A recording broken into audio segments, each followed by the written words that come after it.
Good morning, friends. We are out in the high tunnel this morning.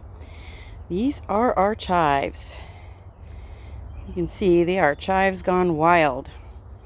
So we're at a point in harvesting where you have to be careful which ones you use because some of the stems can get kind of woody. The flowers are great in salads, and personally, I prefer when the flowers are like this. That's when they're the tastiest in a salad. So we need to thin these guys down, and we'll throw some of them in the dehydrator, and then we'll let a few of them go to seeds. Allium family seeds, for the most part, are only good for 1 year, and I did save some last year, but I really didn't need to plant any this year. And this is our oregano gone wild. This guy was not doing well, so I flopped him in the ground the year before last, actually the beginning of last year, just to try to save him. And you can see he was really, really tiny, and this is how much he's grown. In here is the actual little sign somewhere that says that this was a pitiful little, there it is, a little oregano. So you can see he's taking care of himself. We use a lot of oregano here. My husband's Italian, so I will dehydrate some, I'll thin it out, and I'm actually going to plant some outside the high tunnel and see how it goes. And then here's some celery that overwintered really well, and we've actually already cut some off and used it. I made some potato salad the night before last, so that's kind of exciting. And our little fig. And then over here is some chamomile, and it was actually in a pot, and as you can see, somehow it ended up in a bed coming up. And we will take these flowers, we'll boil some water, put them in, steep them for about 15 minutes, and it makes just the most incredible tea. Chamomile has so many beneficial uses. So I'm going to toil around in here. I'm going to make an attempt at digging some of it up and moving it somewhere else, and we'll see how that works out. So today I'm going to transplant a few things out into the raised beds, and then you don't want to do it during the heat of the day, so I'll do that early this morning. And then tomorrow is the big day, so I'll show you over here.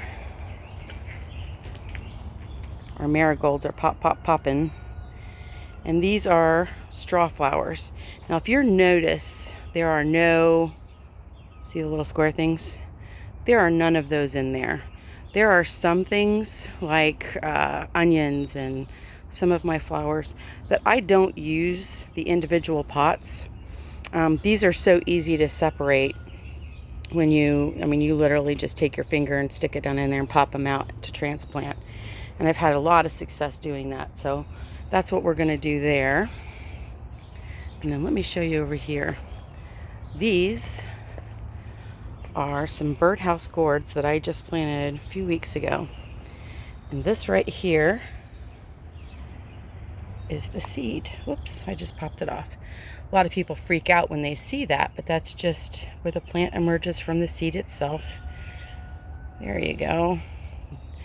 And then you have this beautiful birdhouse gourd. And I did a blog post at our blog, which is appalachianquilts.blogspot.com, that showed how we process those birdhouse gourds for the blue marlins. So let me grab some things and I'll meet you over in the garden. So here we are. We're over with the cucumbers that we planted out here. I know it's hard to see because of the shadow from the trellis. There's the cucumbers, and in the middle I had 3 extra little cauliflower plants that needed a home. And if you'll take a look there, here's something else our chickens bless us with, is eggshells. And while a lot of people think that if they put those eggshells down that it's going to give calcium right away, it takes a long time for that to actually put calcium into the soil. The biggest thing I do is just as a deterrent for some of the bugs. I have an overabundance, so I can pretty much just spread it freely. It's not going to negatively affect anything. So we just kind of let it go. Now let's head on over and look at something else.